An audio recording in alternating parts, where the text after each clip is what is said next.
We are here today to check out some more cricket. But should we just call it like Cricket Tuesday or something like that? Cricket Tuesday. Cricket Tuesday. Cricket Tuesday. It was repeating itself. Didn't we just see that? It's so true, though. Okay, well, first of all, true. Mitch Johnson, Brett Lee, MS Dhoni, with all that boring stuff out of the way, this is a very important, momentous occasion. Hello, Boring Review Nation. Gabe. Nick, he finally got it. You guys have no idea. This is like take 45. Oh, wow. Bus driver. Okay, and this is Nick, the bus driver. Okay, wow. Throw me under the bus. Oh, man. Guys, we're here today to bring you guys another episode of Cricket Tuesday. Wow, take 45. Where's our clacker at? That's when you had like the guy with the clacker. He's just like 45. Come on. Dude, it reminds me of the episode of Friends where Joey's trying to, do the commercial with the little kid. He's like, chicken soup. Like, cut. The line is, soup. He said, what did I say? Chicken soup. He's like, how's that different? And he was like, all right, next. Soup. I mean, chicken soup. Cut. He's like, chicken soup. And the little kid's like, come on already. Because he's doing it with like a little Don't kid. they like cut out everything from him eventually? Oh, That's awesome. so funny, bro. Oh, we're off the rails already, guys. But we're coming in today with a brand new video for you guys. We got such a positive response from the last Breakfast with Champions that we did that we wanted to do another one. The Gabe Killer, the Alien, and yes, the Gabe Killer. ABD owes me a year of my life. And for those of you that don't know what I'm talking about, CFA Nation knows. He about a year, not this season, but the season prior, the COVID season, let's call it. There was a game that RCB had no business winning, absolutely no business winning. They were getting smoked, and in the last 3 overs, they were down like 54 runs, and AB de Villiers puts up like 54 runs in 3 overs. The cat got demolished. He gave up 80,000 runs, bro. It was like he was just like, thank you, sir. Can I give you another? It was ridiculous, bro. It took a year out of my life, not only because it was ravaged my fantasy team, but it hurt my record versus Nick because we always go against each other. And RCV is the squad. Anybody who saw that game knows about what I'm talking about. It was an amazing performance by ABD, and man, I'll tell you guys right now that this guy, I know why they call him the Alien, and he's so impressive to watch. You know what? He had a Desmond Doss moment for sure. And he's probably had quite a few of them in his career. For anyone that doesn't know, I love Desmond Doss. There's a movie, Hacksaw Ridge, based on this guy's life. Desmond Doss, real life American soldier who decided he's a conscientious Objector. What's the term? Conscientious Objector, where he did not want to carry a weapon, but he wanted to be a medic. He wanted to save lives, not take lives. And long story short, he's there by himself. He's got a bunch of his men who are wounded. They're out there, left for dead. They got the enemy right there. And in the middle of the night, he's just crawling back and forth, trying to avoid the enemy and just bringing bodies back. He saved 75 lives. And every single time he bring him back and he's blues and he's bloody and he's shot up, all this kind of stuff, he would say, please, Lord, let me get one more. That's what AB was doing. Please, Lord, let me get one more boundary. Let me get one more. I mean, I don't want to make light of something as amazing as Desmond Doss because he's a personal hero of mine. But, I mean, that's just what I think about. Anyways, we're going to go ahead and check out this because this is a longer interview. This might be the longest video we've ever reacted to. So we're going to strap in. We don't got any popcorn here. Shame on us. But we're going to enjoy this conversation with Gaurav on Breakfast with Champions. And I'm assuming it's Gaurav. I could be wrong. Maybe it's not always the same host. Like Gabe said, we've only seen 2, and they were both with the same interview with Virat Kohli, but part 1 and part 2. So we're going to check out this Breakfast with Champions. Don't forget to go to Breakfast with Champions. Go to their YouTube channel. me find it right here. It is Oak Tree Sports. Subscribe and like all of that good stuff. And then like and subscribe our channel and this video. With all that being said, let's go ahead and check this out in 3, 2, 1. Have you thought about then coming back and playing the World Cup in 2023? He's thought about it. That's out there. How old will I be? 39. That's a story. I'll come back if MS is still around. Hey, listen. With MS also, you never know. Huh? I love that he's wearing an RCB hat. If I'm still good enough, who knows, eh? There's a story. We should start this right now. This is where I actually that like campaign starts. I like that. And remember, he tried to come back, but he recently announced that he wasn't going to make an international comeback. I know his heart will break it. Yeah. Sorry, I gotta get him and say hi. There he is, the coach. We gotta say hi. The first one we ever But get shot him in, guest appearance. was GK and GK. This one. You're the good luck charm. Nice to see you, man. Good, always good to see you. well. How's it going? Are you running a little show with a legend, yeah? Yeah. Finally, 3 years we're trying to catch him, but he just sort of escapes from the net. He gets to ask you some trick questions. No, it's, Me? I love it. Ever? Me ever? I'll text you after we finish in case you're still floating around. Yeah? Guest appearance. Yes. Nice to see you. Thanks so much. See you. After the India World Cup gig, Gary was coach of South Africa, right? Yeah, he made me the captain of the team. I'll never forget the walk. We had a walk there in Wellington in New Zealand. Okay, tell me about this. Now he called me and he said, I need to see you. And then we took a stroll to the harbour. I love his accent. And on the way there he said, no, I want you to be captain of this team. And I'll never forget that moment. Wow. I'm like, Gary, are you serious? I said, no, you're ready. He takes some knocks, he'll have to learn quickly, but I think you're the captain. This is something I'll never forget. Wow. But he's always had a way of doing things in a certain manner, you know? Yeah. Makes it like special, like a moment. Walk down the street there. Nice. Quite emotional. Whole Gary, yeah. But that's great when you have a Special. coach like that who's not just about the sport, he's also He's about the He's human. deep. He understands there's more to life than just playing a game of cricket. Yeah. It's having Is impact there? on each other and, you know. I didn't know his coach was influences. Nathan And Lyon. Faf's That's your good crazy. buddy. Faf and you were you guys went to school together, were you? Or was So it we played academy? against each other for most of our younger years, from 9 till about 13. Yeah. 4 or 5 years. Yeah. Primary school levels, we played against each other for different provinces.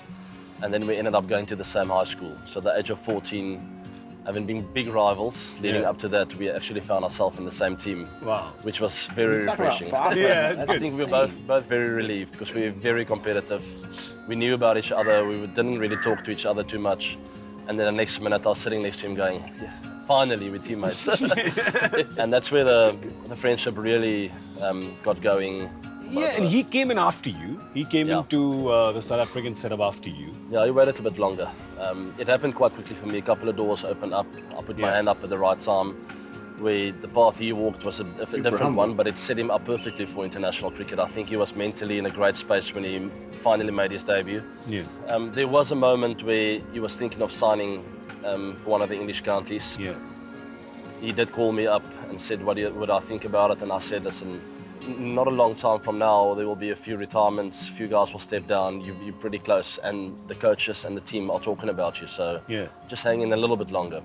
And finally, the breakthrough came.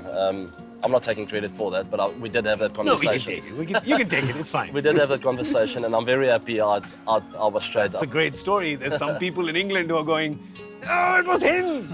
We could have He didn't Faf too. like Afghan. It's okay, it was South Africa's game. But when you joined the team, and you were so young, you joined it at 20. Wow. Who were your mentors, or who were the guys you got on best with in the team when you joined? They're all my heroes. The minute, I'll never forget the phone call, first of all, and a week later I found myself alongside my heroes, Callisis and then Ntini and Pollux and Boucher and Smith. You didn't mind sort of running drinks in the first few games because you were used to it ever since you were a kid. You did that for your brother, didn't you? Your brothers. I was about to mention that. That's the way I was brought up. I have 2 older brothers, Your brothers are how many years older? 6 and 9. So they were 6 and 9 when you were 6 4. and 9 years older than 6 me. and 9 years older. Respectively, yeah. Man, that's baby. I don't know, that's a little illegal than you making a 4-year-old brother running around with drinks, yeah? Yeah, it was always about the team and serving serving in a way, and then you'll get your opportunity as well. That's always been my philosophy of life. Not expecting an opportunity, but just hand out. Do your time. Hand it out, serve other people, and who knows, your break might just come sooner rather than later. And I wouldn't change it for the world. That's the fondest memories I have growing up, and that's where I didn't want to be anywhere else but there. I wanted to play with him and compete and show that I belong. Yeah, because so it's great. Younger brothers are not welcome to the game. No, I wasn't really welcome, but I found a way to sort of feel welcome. Obviously, I love being part of the game. I love the ball following me. You'll see when I field as well. I try and get in positions where the ball's going. I really want the ball to come to me. Yeah, we love watching you taking catches. I love throwing the ball to Parthiv Patel, and he catches it, and he doesn't say it, but I can feel he goes like, that was pretty good. The thumb. I like that. You hear the thumb. I like that. I want to be that guy always, and that's just. I was just born with that. I really just want to be in the game. Were you ever a wicket keeper while you were? I was keeper for many years. Yeah. No, junior years, 100%. I was always a wicket keeper. I opened the bowling sometimes at primary school. Did the bat and the ball belong to you? Because only then can you do all these things. Yeah.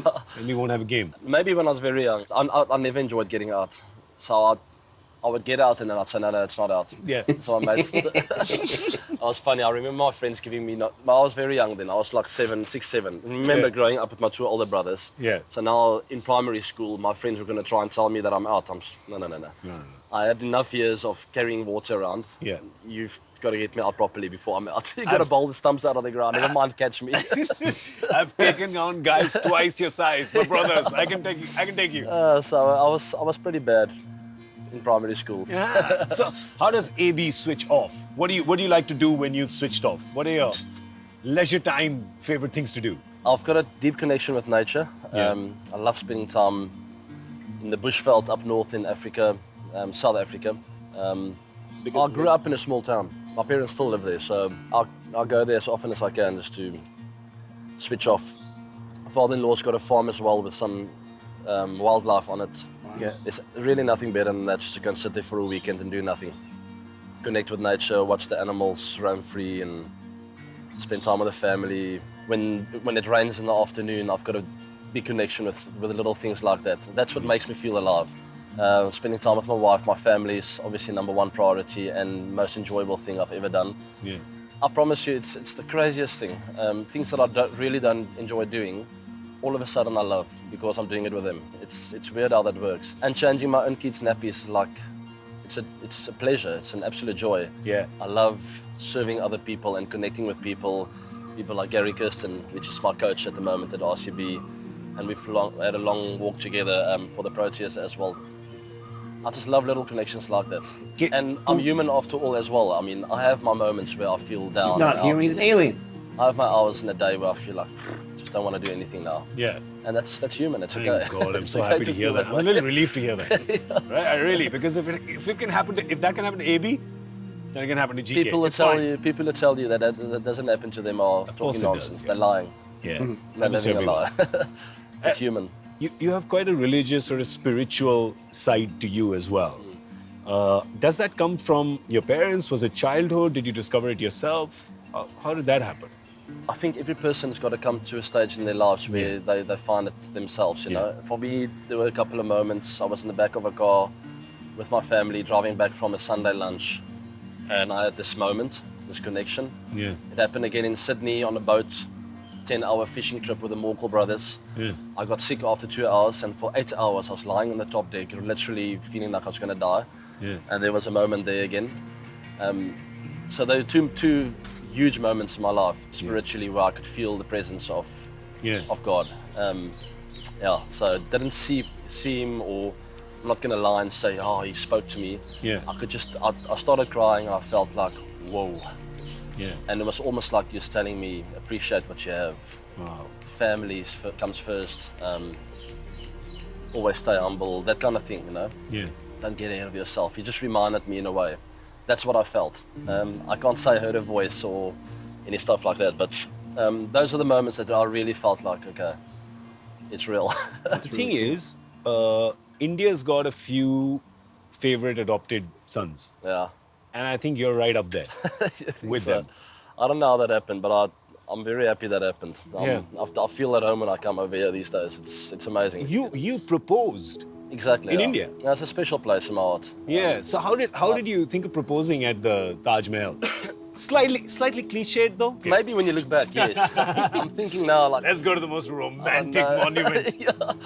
I didn't think along those lines at the time. I personally have never been there. Yeah. So it's the first time you both went there. It's the first time both of us went there, and I've always wanted to see it.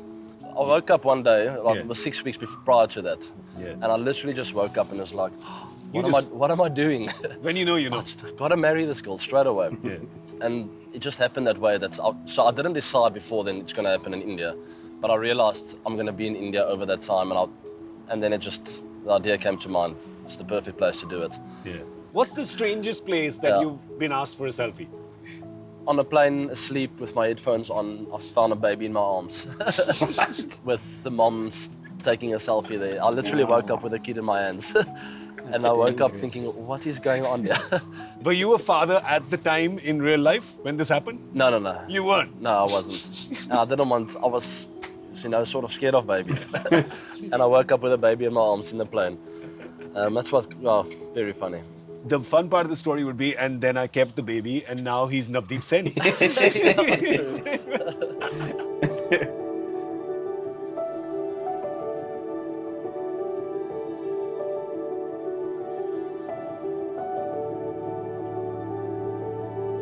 So you and Virat also neighbors here, right?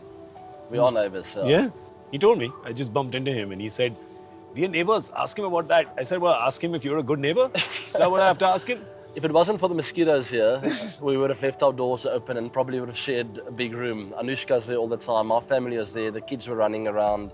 Is he good? Did he babysit the kids? He was amazing. The kids were knocking on his door early in the morning, waking him up. He would let them in. They would have coffee together. And they were so good with the kids. I mean, we spent hours in the pool together, everyone just jumping and diving, and they're so chilled, you know. I see them on the balcony all the time, drinking tea, meditating about life, talking about the simple things. And that makes me happy, you know, when I realize guys like him who are so big in India, but I see them enjoying the small things in life, which is what it's all about, and it's important. And they find time for other people, which is so difficult with their lives. I mean, they've got people on top of them the whole time. I'm scared of saying anything to him now, because if I say like, oh, I like your shoes, the next minute he organizes me those shoes. I'm like, Vera, just stop it. He looks after everyone. I was like, oh, my phone is flat again. Oh, you need a power bank. Boom, there you go. Now it's mine. It's ridiculous, man. No, I told him I like coffee the other day. Now I'm getting an espresso machine. He's ordered it off from Amazon. Yeah. It's being delivered tomorrow. So Who does that? I said I'd meet him after we're done. So I'm going to go tell him that my Ferrari is really slow. Exactly. But maybe he's the younger brother. I used to do that to my older brother. So he's feeling maybe I'm the older brother. He's got to... Yeah. I can give you another angle of it, is the competitiveness that we have. We're both very competitive. And in a way, we compete against each other as well, which brothers do. I mean, two brothers are always like, you keep an eye on your brother, because you also want to outperform him. He wants to outperform you, but you love each other so much. Yeah. So it's a very healthy relationship where I know how many rounds you scored this season. I also want to be there. I don't want to be left behind. Yeah. Now, we always want to push each other to different levels, which is very healthy in a team and for two friends. I love how he's changed over the last 5 to 7 years. He's done it quite early in his career. I know he's 30 already, but in cricketing terms, that's still young. He's still got a long way to go, and it's scary to think that what he might do in the next 5 to 7 years if he really wants to. But it's because of the balance that he's created. But sometimes I almost worry for him, saying, "It's all right, brother. Just take it easy." He burns bright, huh? He does. He burns bright. He's intense. And sometimes you worry because, and you know this, you know that level of intensity. So, I mean, I'm sure you must be talking to him and saying, just sustain this. We've had that chat before, plenty of times. Yeah. Because I can relate to that. I'm exactly the same. Yeah. I wear my heart on my sleeve. I like to be honest. I don't like to beat around the bush and pretend like I'm someone that I'm not. You have to control that if you wanna stay sane. 15 years of international cricket, and I think he's at that stage now of his career where he realizes that he needs to find that balance with his emotions, and I think he's 100% on the right track with that. It also happens when you get older. I guess it also tends to happen. I mean, I guess when you're in your 20s, everything's just spot on now. It's just human, right? I guess it is. It's part of growing up. Yeah. We all go through it, and That's the beautiful thing of life. It's not just cricket, it's life. I think it's sad when people get it wrong. When it's too much about just one thing. Maybe there's a time and a place for that, but I think it's sad in a way if you hold on to it too much and if you don't realize there's more to life than just playing a game of cricket. It's important, it's our jobs, and we have passion and pride in what we do, and we want to win games of cricket. But there's a time to switch off and to always remember that there's nature around you, there's a bigger purpose in life, and etc. etc. And then This conversation is so serious. crazy man. You want to sit he's down? a good luck charm. Do you want to sit down so I can speak a bit less? No, sir. Carry on. Hello, how are you? You've lost weight, huh? Yeah, stress. It's not from practicing. Okay, carry on. I'll check. Are you Ashi boy? I'm good, sir. I'll see you in 15. Where are you going? I'm just going for a quick somewhat. Enjoy Ash. You know what he's going for? Guaranteed he's going for a steam. Steam? Yeah, I knew. Is it going steam room? He loves the steam. Sometimes I feel he's a steam engine. Great player. So you've batted with so many people. Who was it most enjoyable? Or tell us a few people who you really enjoyed batting with and why. It's such a different world, batting with a Virat and batting with a Chris Gayle. It's difficult to explain, but very enjoyable with both of them. Virat is Can you intense, imagine 10 out those of 3 10. guys in the same team? It's all or nothing. Chris is calm. Yeah. So with Chris, you're not talking about... He's almost this prepared world to and- give you it's like you take the limelight. It's fine. Yeah. He's just standing there. Universe It's balls. amazing. Chat's very minimal with Gayle. Something about, he bowls googlies, man. And I'm like, yeah, okay. Thanks. All right. And then, cool. See you at the other end again. So he allows me to play my game. He allows me to do what I want. Yeah. He backs me 100%. And then he'll go like, okay, I can also hit 5 6s in the over. Boom, boom. Okay, now we're at the same strike rate. What now? With Virat, we understand each other's game so well. It's running, it's intense. Yeah.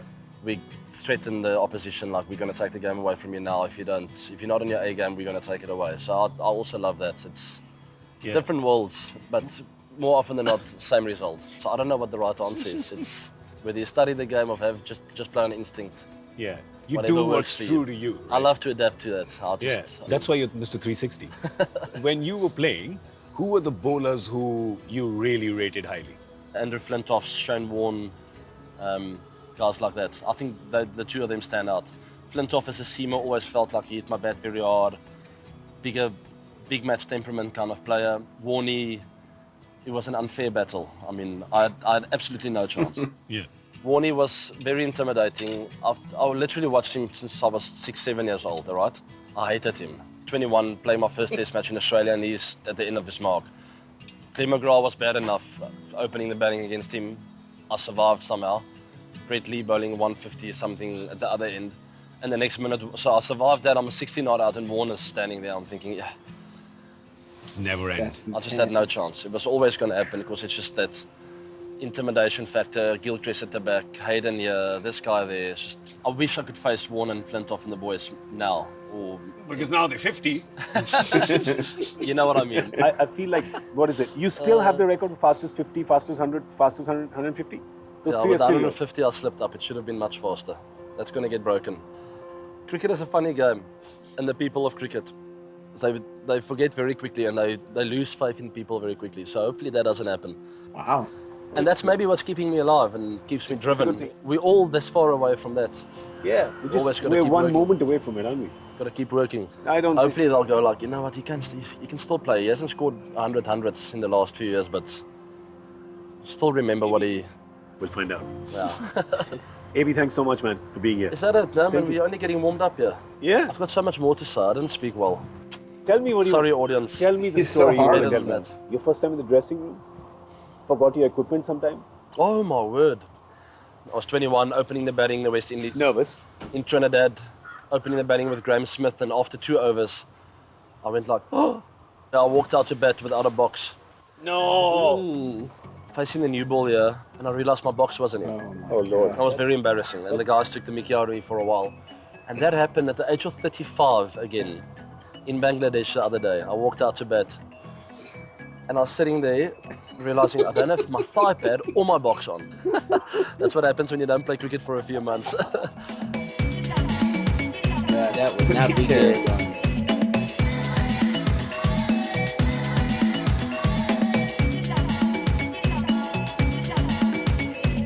You got a band as well.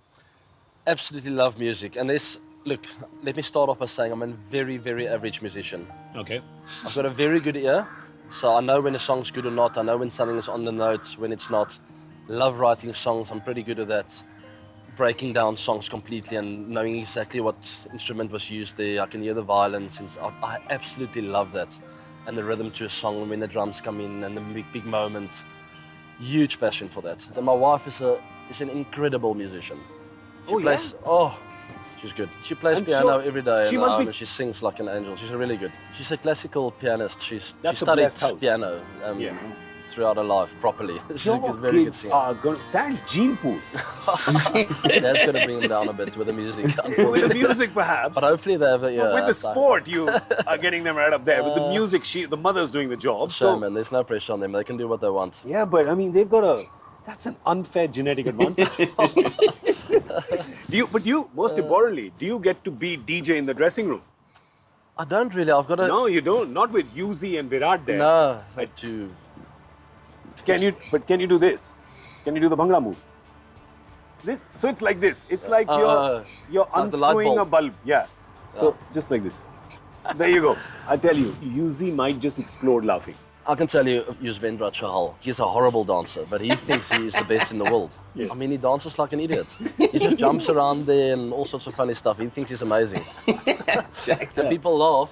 They're not laughing because he's good. They're laughing because he's embarrassing himself. They're not laughing with him. They're laughing at him. He thinks he's great. But that's what it's about. And then he becomes great because everyone goes like, look at him. He's so confident. It must be great. You have to address some rumors. So there are big rumors in India that AB de Villiers has played international hockey, international football, international badminton, international cricket. He was the first man on the moon. It's the biggest nonsense ever. Just please clear that for everyone. Okay, so now I'm going to name the sport and you tell us what level you played at, right? Yeah. Hockey? Hockey, I played 1 year for 12 months at school. Okay, so then football? Football was just for fun? I've never played a live game of football in my entire life before. So just friends? It was warm-ups, cricketing warm-ups. Sean Pollock said yesterday to me, he says, I don't see Manchester United warming up with a game of cricket. Yeah, true. Yeah, that's Badminton? True. Never played. I've played once, one game of 5 minutes with Mark Boucher before, somewhere, I think we were in Bangladesh or somewhere. And people have taken you to the Olympics. Yeah. Once again, definitely got a natural feel for the game. I'm not going to miss it. I'd be okay if I play. Yeah. But I mean, what's out there in the internet is funny, Is there any other sport? Is there anything else you read out of your sporting achievements? Rugby, I played for the first team at school. I mean, top school in the country when it comes to rugby and cricket. I played golf. I was a scratch when I was 14, 15 years old. Yeah, that I've heard. What? That's not a lie. That's good. I've been to Wimbledon. Tennis is the You played at centre court, right? Tennis is I haven't played there, but tennis is the big one. I was good at tennis. I really was. So the most important question, and this will determine our interaction after this: Team Federer or Team Nadal? You see, I played more like Nadal, but it's a difficult question. I love all of them. I love Nadal, Djokovic, and Federer. I enjoy the fighting spirit of Nadal and Djokovic more because I relate to that. Federer is more like, he's so good that he doesn't have to have that kind of fight, you know. He's an artist. He's an artist. I don't really relate to that. That's more like a Jacques Callis, you know. So I'm more like the fighter. I like guys who never give up, take it 5 sets, take it deep, wear him down, run every ball down. But I like Federer's class as well. It's a difficult question that I can't put my finger on. You've answered it well. I will let you have that coffee. I love the fact that Federer came back and won another major. Same with Tiger Woods. Tiger Woods, great stories. Got so much time for that. But Tiger's more, I relate more to that. It's more like a fighter again. Have you thought about then coming back and playing the World Cup in 2023? Oh, that's out there. How old will I be? 39. If I'm still good enough, who knows, eh? I was keen to play the World Cup, but I left it. I mean, I retired, so it was a very sensitive situation. Yeah. For the last 3 years of my career, I was labelled as a guy who was picking and choosing when I was playing and when not. Yeah. So I got quite a lot of criticism from back home, which also played a role in me retiring. And it was difficult for me to then go, hey, but I'll still play the World Cup. You know, it's that picking and choosing thing again, and it's quite arrogant to do something like that. But as they say, you can't have your bread buttered on both sides. That is quite combination of sort of emotional as well as practical. Yeah. Like emotionally, you want to play another World Cup, obviously, because it means so much. But practically, like you're saying, you realize that may just I felt cornered, though.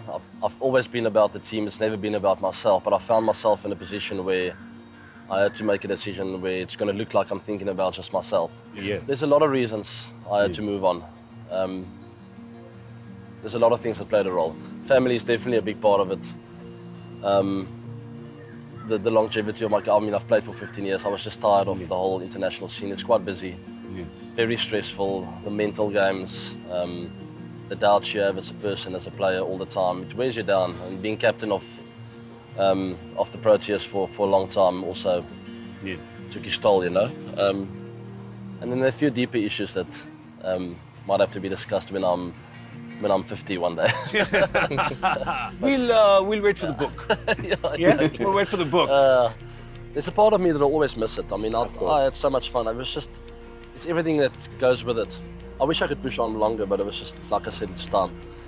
I had a great run. I had so much fun. I really did, and more dreams came true than I could ever imagine. And there was lots of heartbreaks as well along the way. Yeah. And that's the great ride we all go through.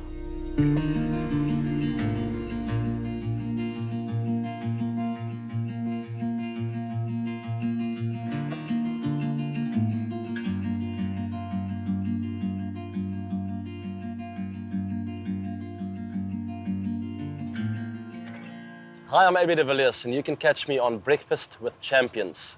Please like and share this video. And also subscribe to Oak Tree Sport for more episodes of Breakfast with Champions.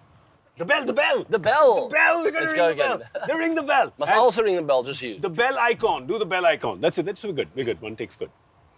People will do it. What? Ring my bell. Ring my bell. All right, cool. You're done. So wow, I mean, 27 minutes. That's a good, healthy conversation there. He seems like he's in a really good place. Like he's very relaxed. He's very easygoing. He's good at conversation. It was funny when he was saying, "Thank you so much for coming on," and he's like, "We're done. Like I have so much more I want to say." Like he seemed really committed to that moment, to that interview. And I got a sense of getting a pretty good overview of some of the things in his life. To me, the biggest thing walking away from that interview is how important his family is. It sounds like he's got younger kids. They're probably not in diapers anymore, but younger kids that he's really excited about raising and all that kind of stuff. Crazy that he's neighbors with Varun. I'm assuming that's during the IPL season.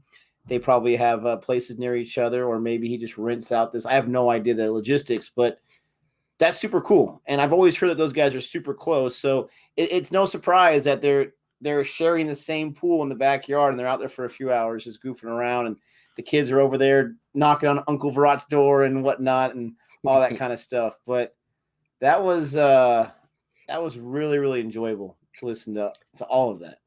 You know, it makes you like him even more. It humanizes him. But I think the one thing I would say about this interview was that it was uninhibited, just so honest. Like, how many people sit there and talk about their religious, you know what I mean, experiences, right, in a video where, you know, obviously, you know, politics and religion are two things everybody stays away from when they're doing interviews or whatever, because, you know, it's a dumpster fire, you know what I mean? Just two things you just never want to talk about. And he's like, oh no, you know, my religion didn't come to me through my parents, even though I grew up in the church, but it was like my two experiences, you know, personally. And he shared that. And, you know, it's crazy. I've had that experience. You know, it wasn't, for me, it's not like Moses in the burning bush. Yeah, I didn't hear the voice.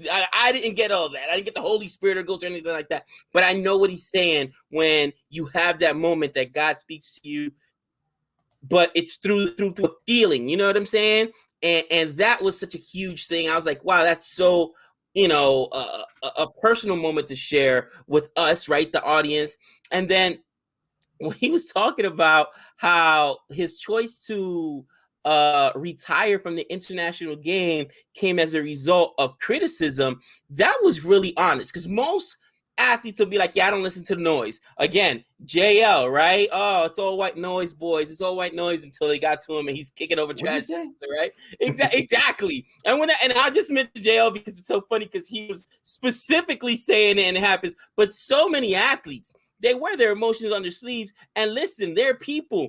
And I am shocked to the amount of times that they will respond to people on Twitter or on Facebook or on YouTube or whatever. Like, these guys, they get so upset because they're people. So when you criticize them, they take it as a personal attack to them. And then sometimes fans take it too far, right? Take it personally. I'm thinking about Virat, where they're attacking not just Virat's performance, but the reason he's playing poorly is because of his, at the time it was his girlfriend, Ashoka. I mispronounced the name. Is Ashoka, right?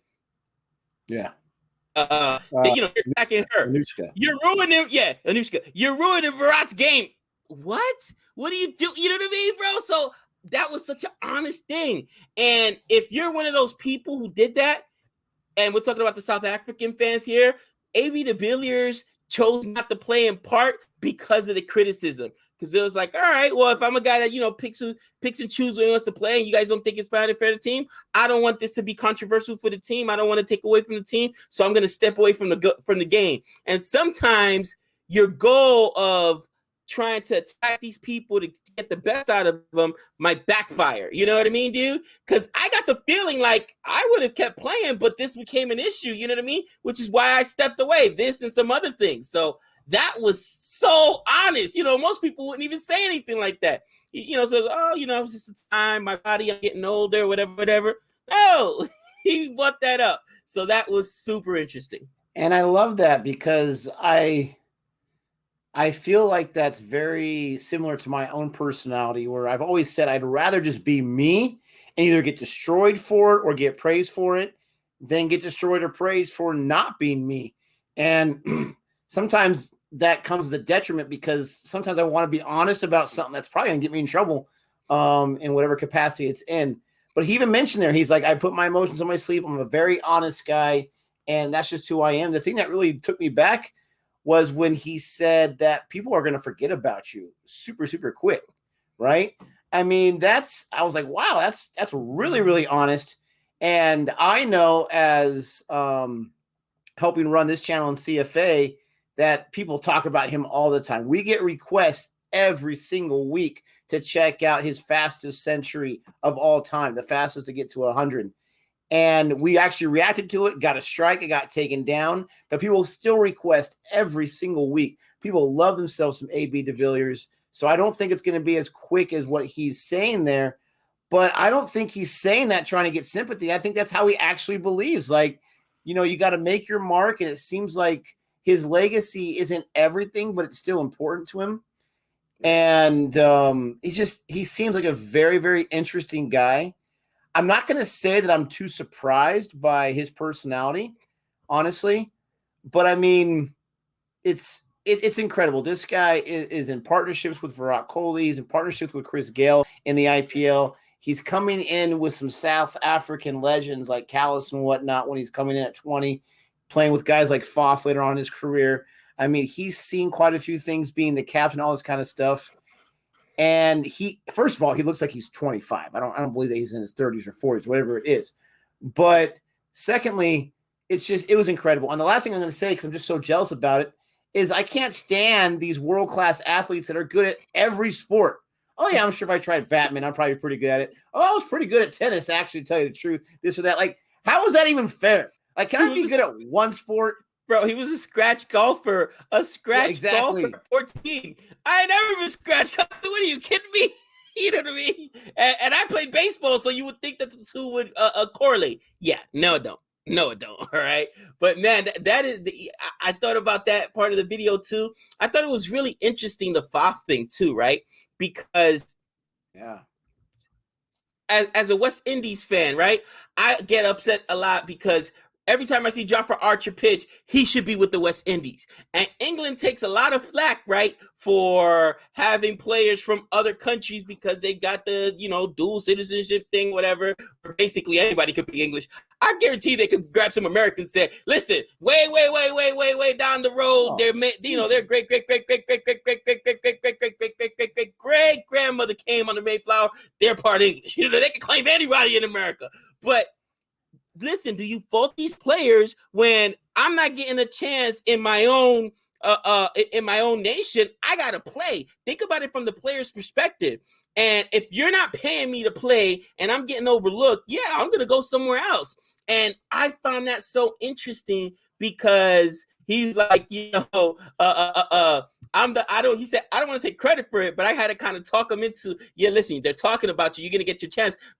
England fan. Could you imagine having the imports of Owen Morgan, Faf du Plessis, a little Jofra Archer? But I don't think he was talking about playing for their national team. I think he was talking about like a county team, like a domestic league.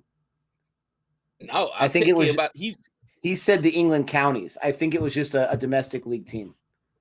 I could be wrong, but I think that's what he was trying to get at. Because, let us know in the chat. Right. If it was the other thing around, then that would be a much bigger story. But no, I think it was he was going to sign because he's got to play cricket somewhere, got to make a living. He was going to sign domestically with England. They were asking for him, and he said, just wait a little bit before you set that thing up. I could be wrong. Let us know in the chat. What about right? That I thought about it the other way, but that's so interesting as well, man. But humble dude, I was actually very shocked because he plays with an intensity. I thought he was much louder, much more, aggressive. And he's so laid back, so you know what I mean. Like I was like, wow, you know what I mean. Like from the interview, like even though he says he's fiery, he still has this laid back personality, and he's all into nature. That was pretty cool. And dude, the whole universe boss thing is hilarious. That's exactly what Chris Gale would be. He's like, man, go ahead, do your thing. I don't care, do what you think. Yeah, he's got some pretty good stuff. Yeah, go ahead. Okay, no problem. Let me go ahead and hit 6 sixes now and just, you know what I mean? It was just the universe boss, baby. Yeah, exactly. Like that's I can throw some googlies. You know what I'm saying, bro?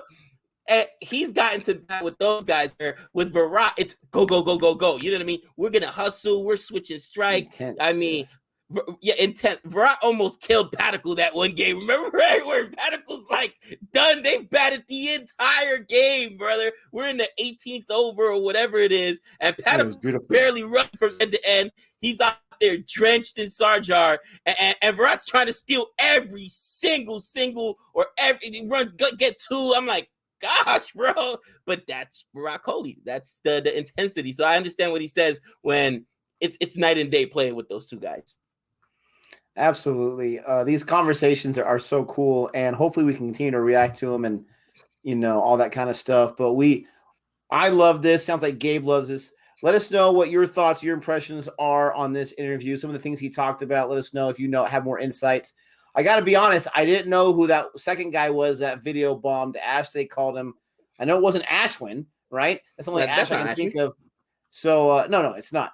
But I couldn't think of any other Ash. So let me know. Maybe it's someone that played for RCB before we started watching the IPL. I didn't recognize him. Don't forget to like and subscribe, please. Thank you so much for showing up for our Cricket Tuesday. And until next time. That's 6 runs.